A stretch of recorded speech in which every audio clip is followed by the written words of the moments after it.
Fátima, estaba pensando que hemos visto varios temas vinculados a herencias, ¿no? Y en ese sentido, por ejemplo, hablamos de qué procedimiento se da en el momento en que los herederos deben repartir los bienes, pero también yo estaba pensando en las deudas. Por ejemplo, hay un correo que nos ha llegado donde una heredera dice que junto a sus hermanos tienen un bien, pero en este caso hay arbitrios municipales que se debían desde hace 10 años. Entonces, en este momento no saben qué hacer, no saben cuál de ellos tiene que asumir la deuda, si tiene que ser de manera similar, en fin. Son temas bien interesantes y también complejos, ¿no? Sí, es un tema importante, ¿no? Mira, por ejemplo, cuando mi papá murió, no dejó testamento. Claro, con mis hermanos teníamos todo el tema muy claro, pero luego, para hacer diversos trámites, nos piden, ya, no hay testamento, la sucesión intestada. Entonces, bueno, ya no hemos querido hacerla, pero ¿qué pasaría si es que mi papá por ahí tenía alguna deuda? También la asumimos nosotros. Claro. ¿No? Bueno, vamos a ver qué dicen los expertos. Pero es un tema importante, ¿ah? Entonces, con ese tema empezamos el programa. Nos tomamos antes nuestro cafecito correspondiente.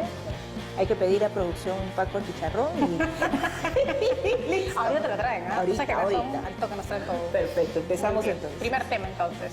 Vamos a hacerlo.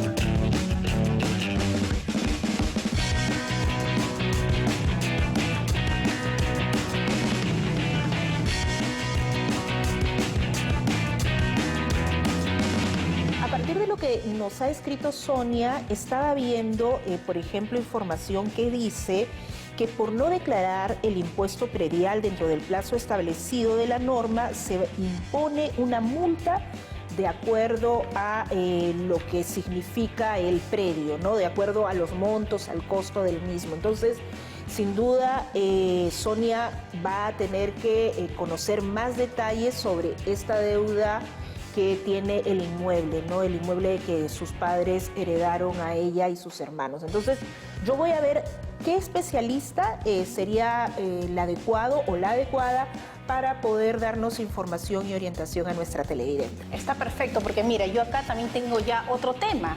Mira lo que dice, ¿ah? Hola, soy Cecilia y convivía con mi pareja. Hace unos meses terminamos la relación.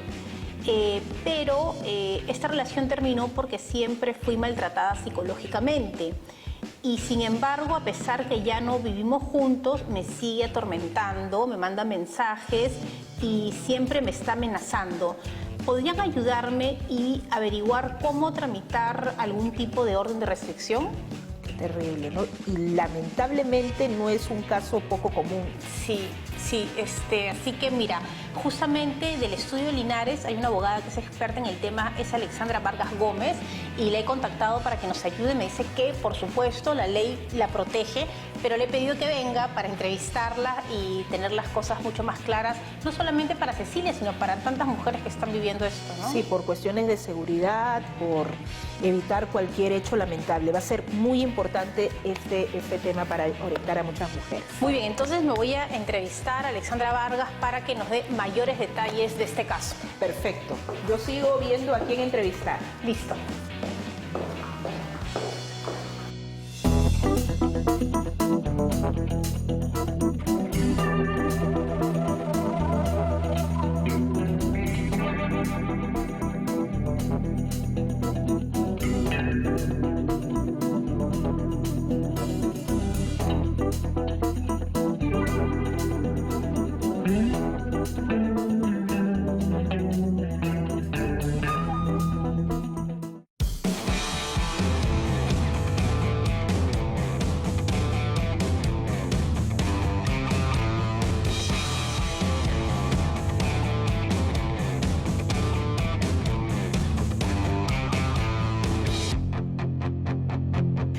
Hablar ahora sobre las órdenes de alejamiento. ¿Qué hacer si alguien nos está acosando o amenazando? Pero para eso tenemos que recurrir al especialista y me acompaña la doctora Alexandra Vargas Gómez, abogada penalista del estudio Linares. Alexandra, bienvenida, gracias por estar aquí.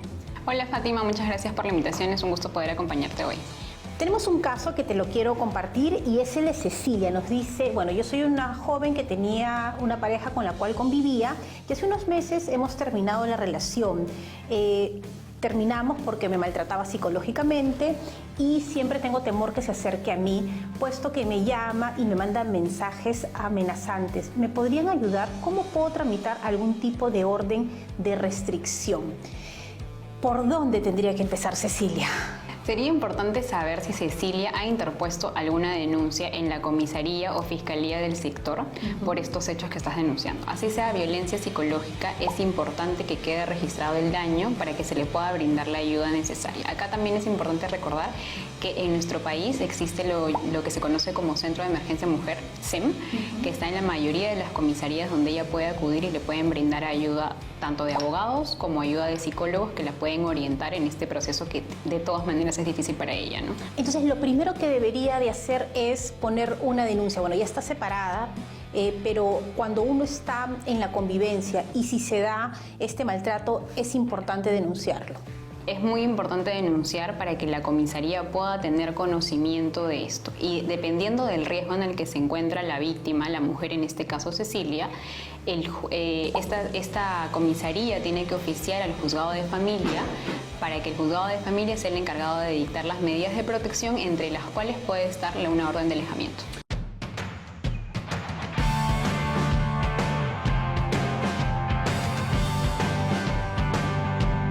Ahora, ¿qué es exactamente una orden de alejamiento? ¿Es una medida restrictiva? ¿Cómo podríamos darle un concepto? Mira, la orden de alejamiento básicamente es una medida dictada por un juez que busca prohibir al presunto agresor que se acerque a la víctima, ¿no? Para frenar este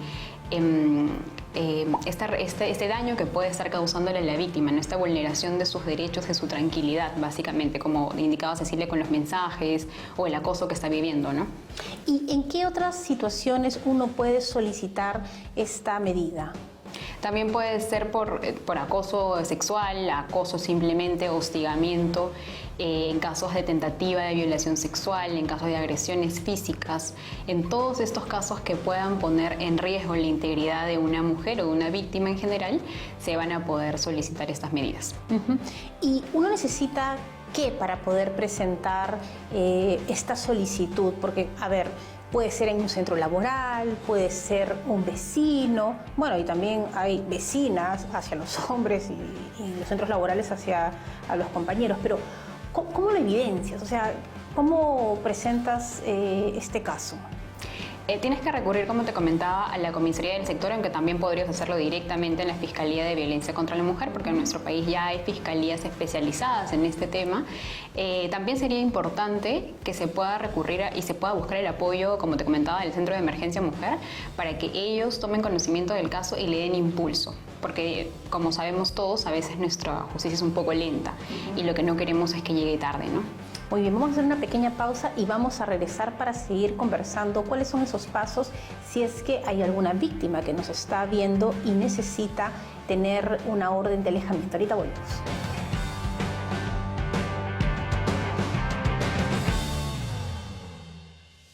Esta orden de alejamiento puede durar lo que determine el juez. ¿De acuerdo a qué? De acuerdo al riesgo en el que se encuentre la víctima, que se va a determinar usualmente conforme una ficha de valoración de riesgo, que es la que te practican en la comisaría al momento de que tú pones en conocimiento de ellos el caso.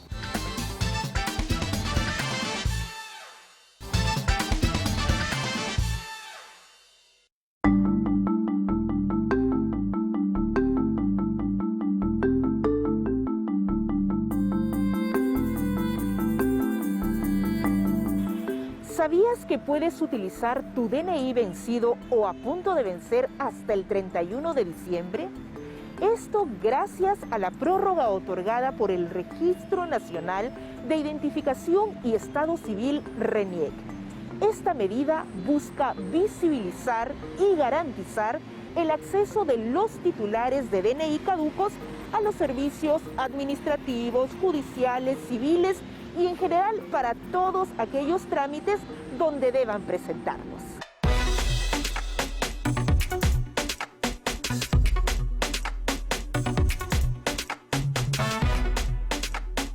estamos de regreso y seguimos conversando con la abogada Alexandra Vargas Gómez. Ella es abogada penalista del Estudio Linares y nos está diciendo todos los pasos a seguir para solicitar una orden de alejamiento. Más o menos, ¿cuánto tiempo puede durar esta orden? Esta orden de alejamiento puede durar lo que determine el juez. ¿De acuerdo a qué? De acuerdo a al riesgo en el que se encuentre la víctima, que se va a determinar usualmente conforme una ficha de valoración de riesgo, que es la que te practican en la comisaría al momento de que tú pones en conocimiento de ellos el caso. ¿Y qué pasa si el presunto agresor no la cumple? Es decir, igual va al trabajo de la víctima o la espera en la puerta de la casa. ¿Qué sucede ahí? En esos casos, el agresor podría ser pasible de una denuncia penal, de ser denunciado por el delito de desobediencia o resistencia a la autoridad, que recordemos que con la última modificación incluso se han agravado las penas. Entonces es muy, muy importante que se tenga en cuenta que las penas van desde 5 años como mínimo hasta los 8 años. Y entonces tiene que tener muchísimo cuidado con el cumplimiento de la orden que ha sido brindada además por un juez, ¿no? ¿Y esta orden de alejamiento tiene que ver solamente en el lugar donde tú vives o eso abarca otros lugares que, por ejemplo, la víctima frecuenta? Lo que busca una orden de alejamiento es que no se provoque un encuentro con la víctima, ¿no? Que el agresor no tenga un encuentro premeditado con la víctima. Entonces, lo que restringe es el acercamiento a su domicilio, a su centro laboral, a su centro de estudios, a todos los lugares que ella frecuenta, ¿no? No solamente es al domicilio.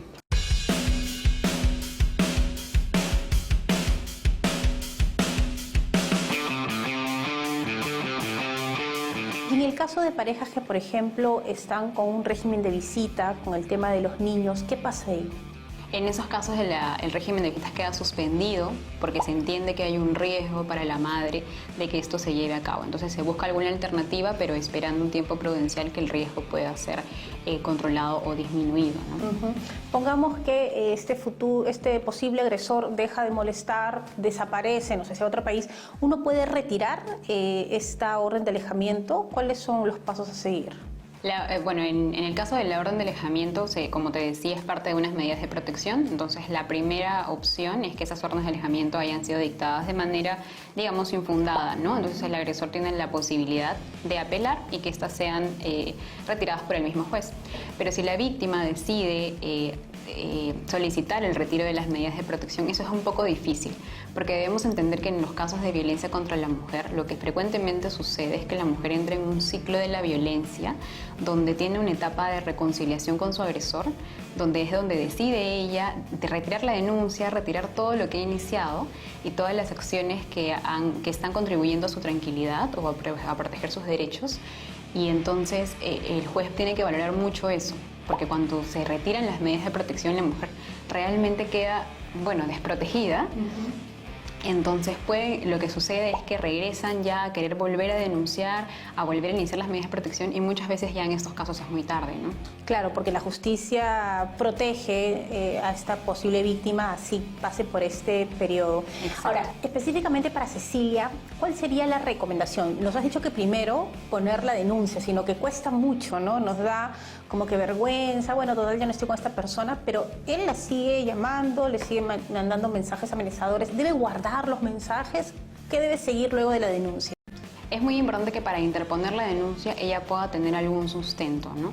Para que esta investigación pueda avanzar y las medidas de protección puedan dictarse de manera satisfactoria. Entonces es importante guardar los chats, guardar los videos, guardar alguna llamada, llamadas reiteradas, visitas incluso que pueda hacerse o grabar algunos momentos, ¿no? En que los que se encuentre con él y haya esas actitudes violentas, aunque fueran psicológicas, porque también es importante proteger la violencia psicológica. Claro, todas estas evidencias son válidas. De verdad, te agradezco muchísimo por toda la información. Creo que Cecilia ya va a estar tranquila, y no solamente ella, sino tantas personas que viven casos de violencia. Te agradecemos muchísimo. Estuvo con nosotros la doctora Alexandra Vargas Gómez, abogada penalista del Estudio Linares.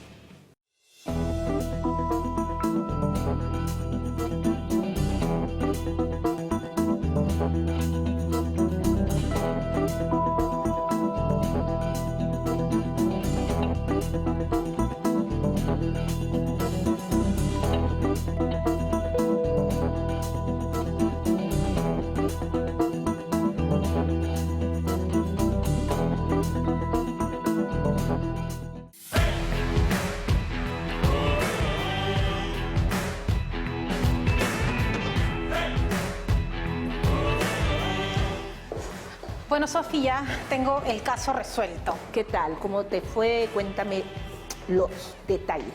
Bueno, sí, la ley por supuesto que protege a la persona que está siendo afectada y esta orden de alejamiento también incluye, por ejemplo, y se hace extensible al lugar donde trabaja la víctima y también a los lugares que frecuenta, ¿no? Ella puede dar una lista de estos lugares y esta orden de alejamiento va a permitir que no se acerque el agresor. Y en el caso, le pregunté que sea, no sé, una pareja que tiene hijos y si están separados y hay un régimen de visitas para ver a los niños, lamentablemente se suspende, ¿no? Porque hay una orden de alejamiento. Bueno, y además es una salida legal que permite a los jueces proteger a las víctimas. Así que hay que escribirle a Cecilia y lo va a ver en el programa que la ley la ayuda, la acompaña y sobre todo nadie tiene por qué soportar agresiones, amenazas ni maltratos. Bueno, y va a ser importante también que las autoridades hagan caso al llamado, porque lamentablemente vemos que hay situaciones que no necesariamente son respondidas de manera adecuada, ¿no? Sí, bueno, hay que seguir presionando como medios de comunicación para que todas estas voces sean escuchadas y entendamos que es un problema social de todos y todos debemos de apoyar, ¿no? Así es, entonces mejoremos en eso y yo ya tengo a la persona que voy a entrevistar para ver esto de la herencia y si tiene que pagar los arbitrios que deberían. Si también heredan las deudas. Así es, entonces para ver esto tengo la comunicación ya con Mónica Agüero, ella es gerenta de servicios del administrado del SAT, ¿no? Entonces voy a ir a entrevistarla y seguramente traigo todos los detalles en este tema. Perfecto, voy a ver el tercer caso entonces. Ok, nos vemos entonces.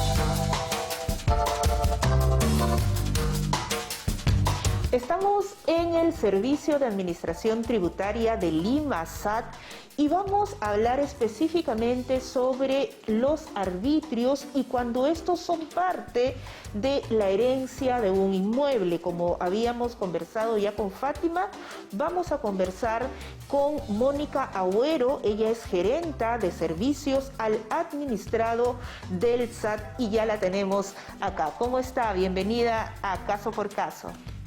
Muchas gracias, Sofía.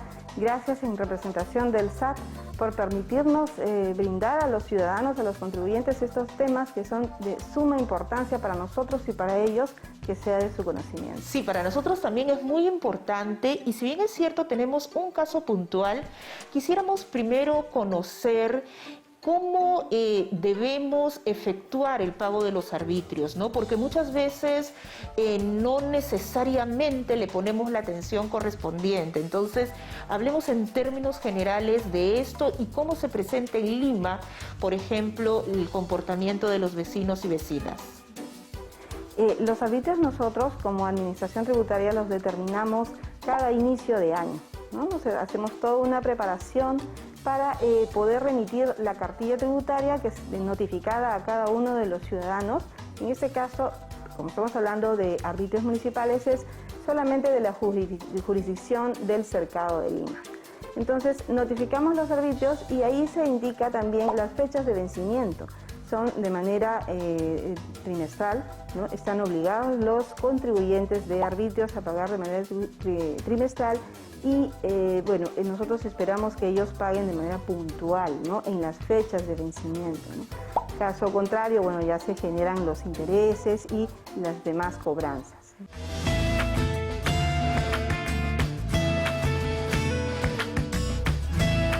¿Qué sucede en el caso de transferencia de inmuebles y de herencia de un inmueble? Empecemos con transferencia. Si el inmueble tiene arbitrios pendientes, ¿qué es lo que debe hacerse?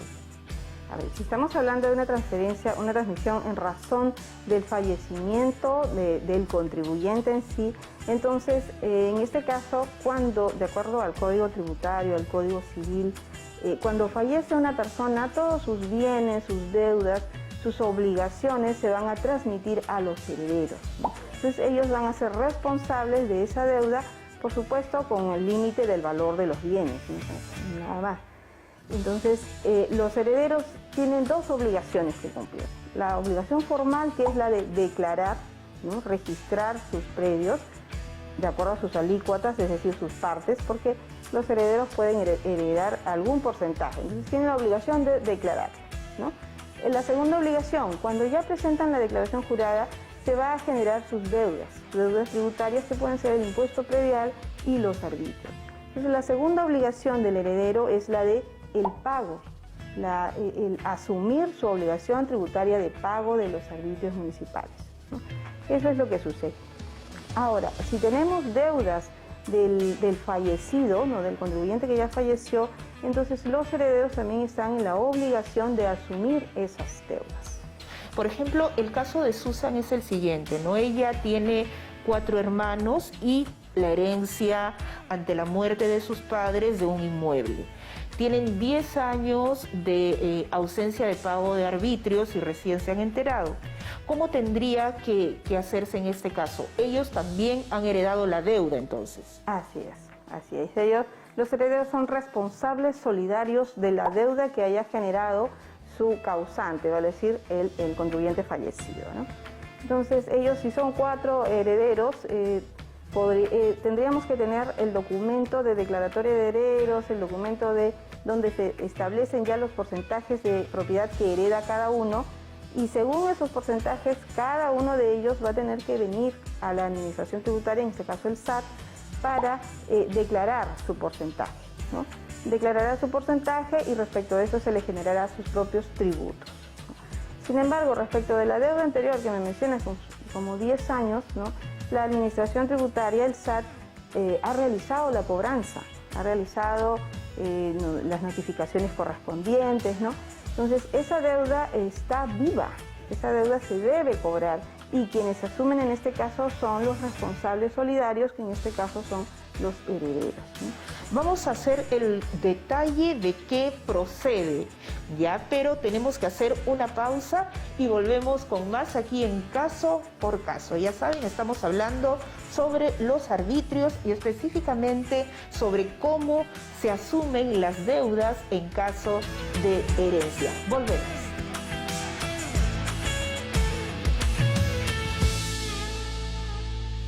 La deuda del fallecido la asumen los herederos, pero ya es cada uno de ellos en particular se tendrán que poner de acuerdo a ver cómo la asumen.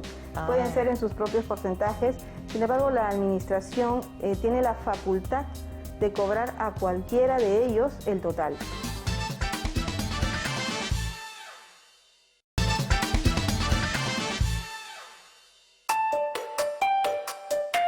El derecho a la información es un derecho humano que resulta ser el componente clave para la libertad de pensamiento y de expresión. Este derecho consiste en que toda persona puede buscar cualquier tipo de información de interés que se encuentre en poder de entidades, organismos y empresas públicas, mientras dicha información no sea clasificada o de acceso restringido según las leyes del país. Su importancia es tal que la 74ª Asamblea General de las Naciones Unidas en el 2015 proclamó el 28 de septiembre como el Día Internacional del Acceso Universal a la Información a nivel de las Naciones Unidas.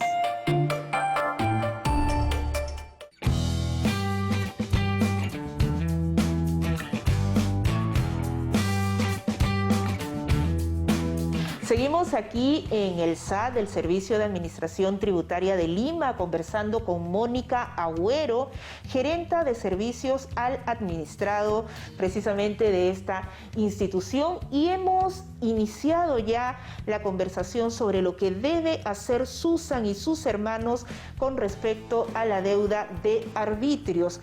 Me estaba detallando que allí estos deben ser cancelados sin ninguna deuda, ¿no es cierto? Así es, ¿no? Los herederos, ellos asumen las obligaciones tributarias generadas, ya sea por el fallecido, como para ellos de acuerdo a sus porcentajes. Y en este caso se debe repartir en términos similares, entiendo, la deuda también, así como se hizo el predio.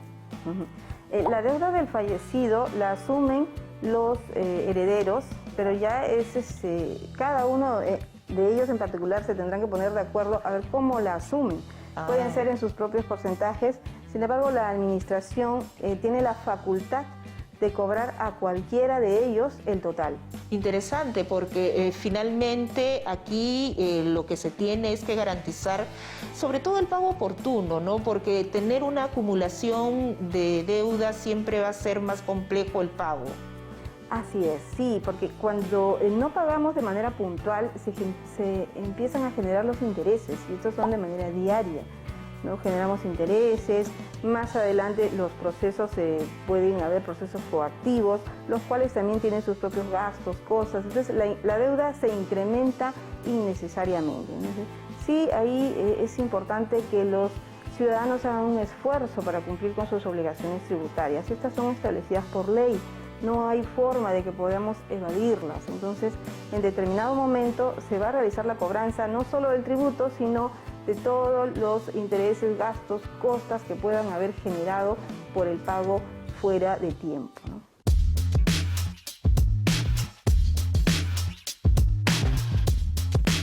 ¿Y hay alguna facilidad quizás en este caso que le hemos compartido, considerando que, digamos, los herederos no tenían conocimiento?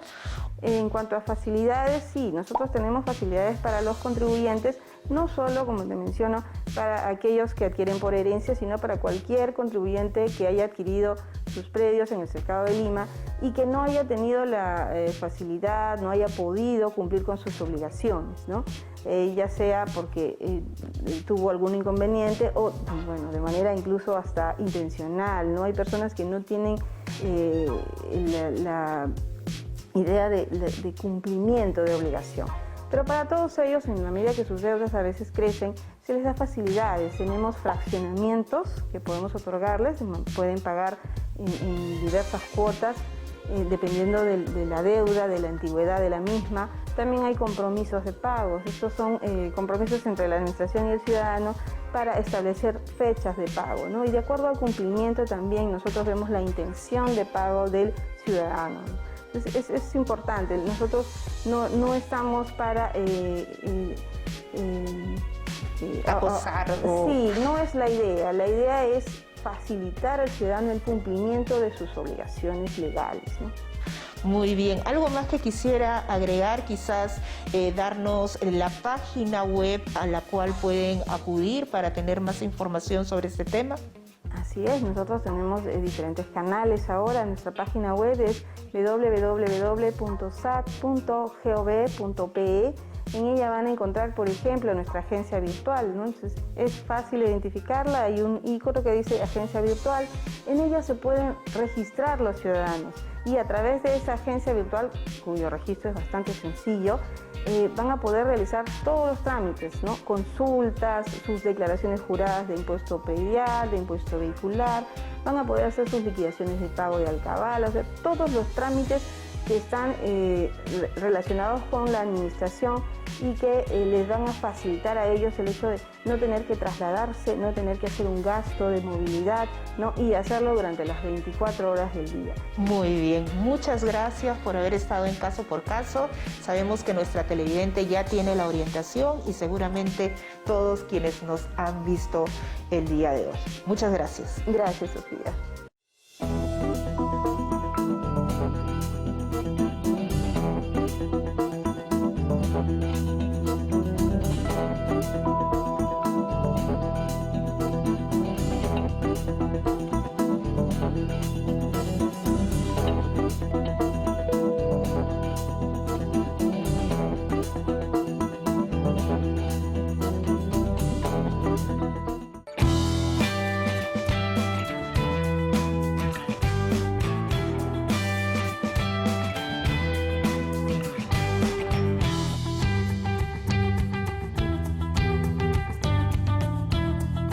Buenas, buenas. ¿Cómo te fue? Bien, bien. ¿Sí? Bien, la verdad es que Susan va a tener que pagar los arbitrios que no cancelaron a tiempo sus padres. Es decir, se heredan las deudas también. Va a tener que acordar de manera interna con ellos cómo se van a repartir el gasto, porque finalmente quien notifica, el municipio cuando te notifica la deuda, solamente lo hace a uno de los hermanos. Entonces, no es que esté repartido de manera equitativa necesariamente ante esta instancia, ¿no? Bueno, entonces las deudas... También se hereda.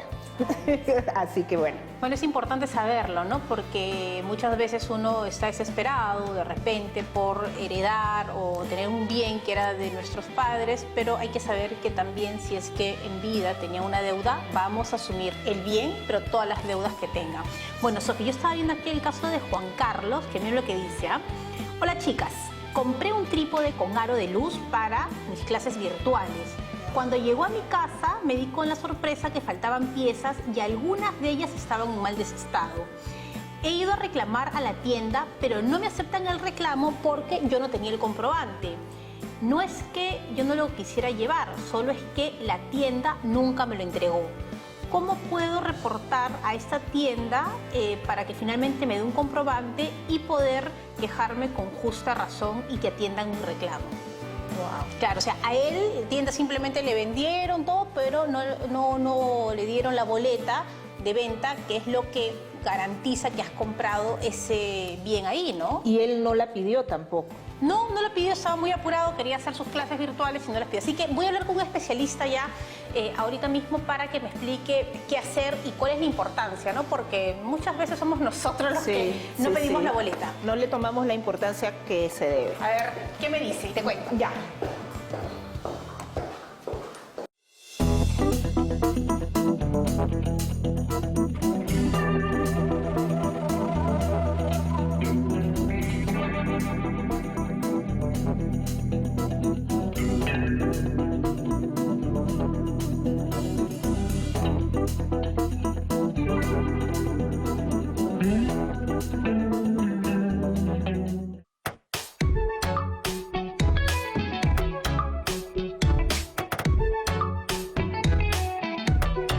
Ahora sí vamos a resolver esta duda. ¿Qué hacer cuando no nos entregan boleta de venta al realizar alguna compra? Y para ello estamos con el especialista, nos enlazamos vía Zoom con Edmundo Lizarzaburu, él es profesor e investigador de la Universidad ESAM. Edmundo, bienvenido, ¿cómo estás?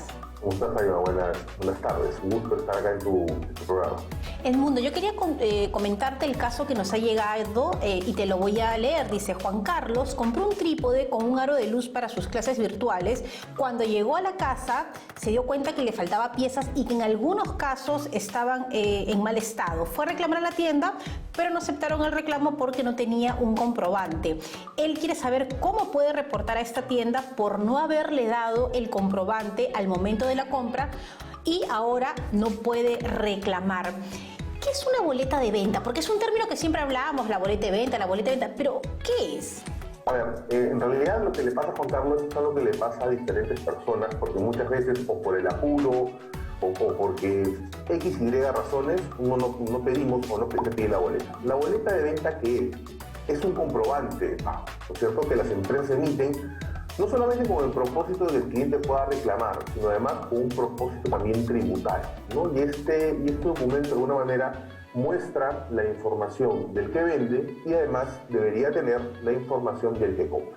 ¿Y cuáles serían los beneficios de solicitar una boleta de venta para el comprador y también los beneficios para el que brinda el servicio? Para lo que es importante mencionar, Fátima, es que las boletas tienen que ser emitidas, ¿no?, dentro del esquema NRUS, ¿no?, el famoso nuevo registro único simplificado. Entonces, ¿quiénes deben emitir las boletas y por qué es importante? Las tiene que emitir todo tipo de negocio pequeño.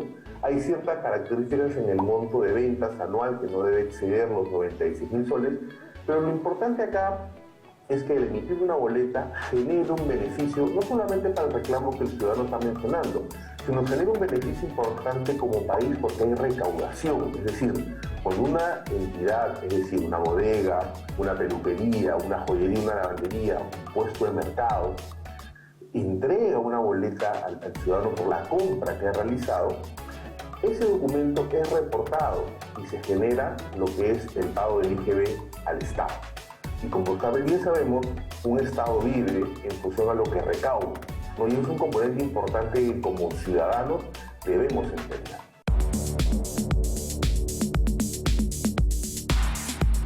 Si hay un monto mínimo, ¿yo debo de emitir boleta a partir de un monto o todos deben de emitirla?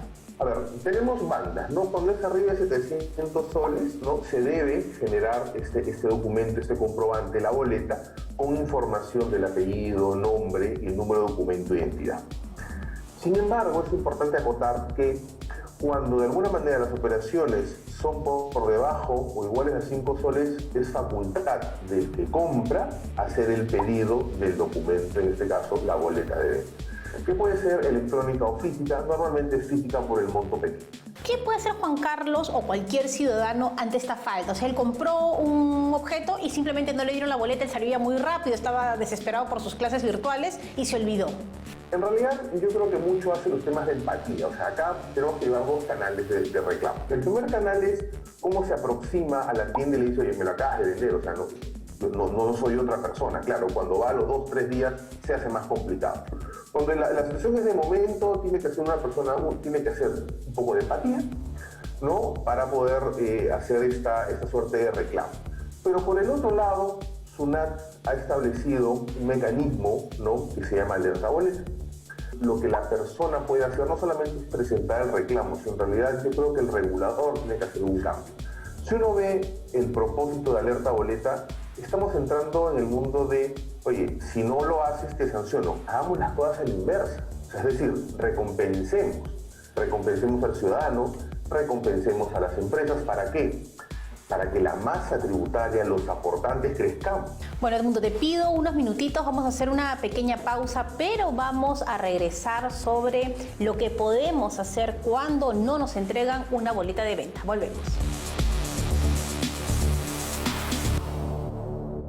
SUNAT lo que hace es una suerte de revisión y proceso para poder generar una validación de lo que ha revisado, porque claramente acá tiene que haber un proceso de revisión-validación.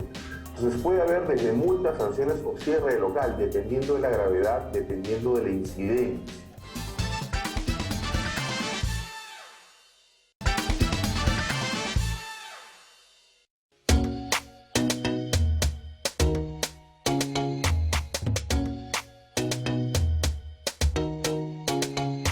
Estamos conversando aquí con Edmundo Lizarzaburu, profesor investigador de la Universidad ESAN, respecto al tema de las boletas de venta. Edmundo, en este aplicativo que tú nos mencionabas, ¿hay alguna diferencia si yo hago una compra presencial o virtual? Y en realidad, Alerta Mi Boleta, que es el enlace, es alertamiboleta.sunat.gov.pe, tiene dos opciones, ¿no? Entonces, la primera es la compra o adquisición presencial y la segunda es la virtual o por internet. Lo interesante, por ejemplo, que en la primera, que es la compra presencial, uno puede ingresar la ubicación vía GPS, sitiando la dirección o por ubicación por mapa, ¿no? Entonces, esto de alguna manera es importante porque claramente le da a la SUNAT la posibilidad de acceder a la información del establecimiento, ¿no? Y uno complementa la información con datos, ¿no? El nombre del local, porque otro punto que es importante, la bodega, mi amigo, por ejemplo, podría tener otra razón social, es decir, hay un nombre comercial y el nombre que aparece en registros públicos, ¿no? El nombre de la empresa, en este caso, con la cual se van a girar las boletas. Entonces la información es fundamental para poder hacer un seguimiento. Y claro, en la presencial se pide una suerte de una imagen, una foto para evidenciar que no se ha entregado el documento. Y luego tenemos la parte virtual, ¿no? Donde en la parte virtual, claro, no hay la localización GPS, hay que ingresar la información. Y finalmente, ¿qué es lo que hace SUNAT una vez que le llega este reporte? SUNAT lo que hace es una suerte de revisión y proceso para poder generar una validación de lo que ha revisado, porque claramente acá tiene que haber un proceso de revisión-validación. Entonces puede haber desde multas, sanciones o cierre de local, dependiendo de la gravedad, dependiendo de la incidencia, ¿no? Entonces, las acciones o actividades que SUNAT puede hacer son múltiples, pero claro, esto fue lanzado en una época de pandemia. Aún estamos en una incertidumbre de tercera, cuarta ola, ¿no? En otros países ya viven la quinta y sexta ola. Entonces, como te comenté hace un momento, yo creo que esto va a generar una información. Sería interesante que SUNAT nos muestre, por ejemplo, una estadística clara de cuántos reportes han habido por distrito, por zona, ¿no? Y de alguna manera ver cuál ha sido el uso de esa información, los beneficios de esa información. Porque seamos sinceros, no nos sirve cerrar una bodega. Lo que nos sirve es que la bodega atienda a su comunidad y además contribuya, y sobre todo, contribuya, ¿no? Aportando los impuestos para la economía y para el país.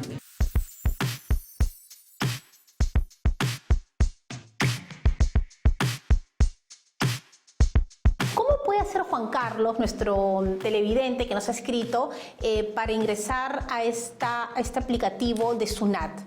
En realidad entra al Google, muy simple, pone, como te mencioné, la dirección web, alertamiboleta.sunat.gov.pe y en este caso, si es presencial, por lo que él comenta, accede al botón que está hacia la mano izquierda y ingresa la información que se está presentando.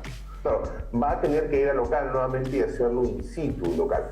¿Eso qué puede generar? Probablemente el local quiera reconocer ya la venta y evitar el reporte. Pero volvemos al problema esencial, ¿no? O sea, porque si a Juan Carlos le cagan el producto y no se da la boleta, seguimos en el mismo problema. O sea, no hemos atendido el problema de raíz, solamente la urgencia, no la emergencia. Bueno, entonces ahí está la página y es una responsabilidad también de todos nosotros exigir la boleta de venta cuando hacemos una compra. Te agradecemos muchísimo la entrevista, creo que ya está muy claro y nos dejas con la idea de que es una tarea que todos como sociedad debemos de hacer, exigir las boletas y que los negocios también entiendan los beneficios que tienen. Estuvo con nosotros Edmundo Lizarzaburu, profesor investigador de la Universidad ESA.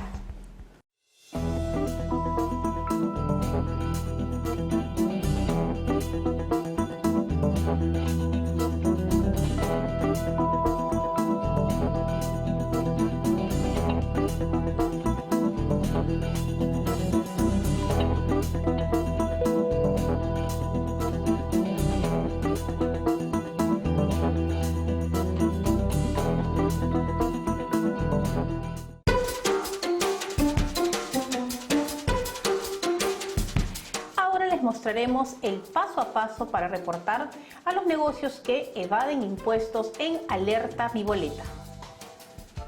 Paso 1. Ingresa a alertamiboleta.sunat.gov.pe. Paso 2. Debes elegir entre las dos modalidades de compra: adquisición presencial o compra por teléfono o internet. Paso 3. Para este efecto utilizaremos la primera opción de compra o adquisición presencial. Una vez que le hayas dado clic a la opción elegida, te mostrará unas alternativas. Aquí debes seleccionar la forma en que registrarás la dirección del establecimiento comercial. En esta ocasión elegiremos hacerlo por ubicación exacta. Luego dale clic a Siguiente. Paso 4. A continuación, te solicitará los datos del establecimiento donde realizaste tu compra. Proporciona el nombre, RUT, dirección y actividad comercial del negocio. Si deseas, también puedes adjuntar una fotografía del establecimiento. Ahora, solo dale clic en Registrar. Con esta información, la SUNAT realizará acciones preventivas a fin de que los contribuyentes regularicen sus obligaciones de forma voluntaria y eviten sanciones. En caso contrario, recibirán una penalización.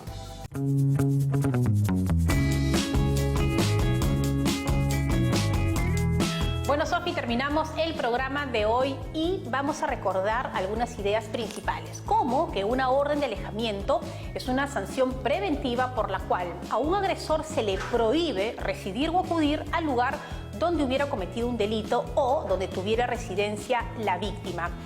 Ya sea como medida sancionadora o preventiva, la orden de alejamiento es una figura que permite a los jueces proteger a las víctimas de delitos realmente graves recogido por nuestro Código Penal. tal es la protección de esta figura que ni siquiera basta el consentimiento de la víctima para que el juez determine que deje de tener vigencia.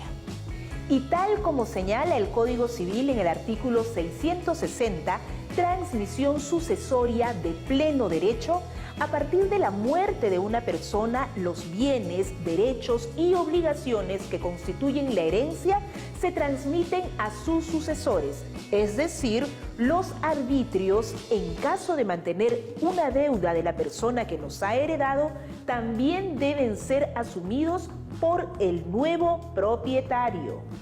Al menos 7 de cada 10 ciudadanos no acostumbra pedir boleta de venta y esto resulta perjudicial para el Estado. Sin este comprobante de pago, el negocio donde efectuaste tu compra puede apropiarse del impuesto que pagaste, perdiéndose así el dinero que podría invertirse a favor del país. Además, también permite al consumidor generar algún tipo de reclamo posterior a la compra en caso sea necesario. La sanción que se aplica por no emitir o no otorgar comprobante de pago es el cierre temporal del negocio. Y bueno, de esta manera finalizamos y ya saben, pueden escribirnos a casoporcaso@irtp.gov.pe. Estaremos totalmente dispuestas a recibir sus comentarios y sus consultas. Así es, y siempre listas para ayudarlos, porque esto es caso por caso, para que ustedes tengan las soluciones que necesitan. Así es, momento de despedir. Nos vamos. Chao. Chao.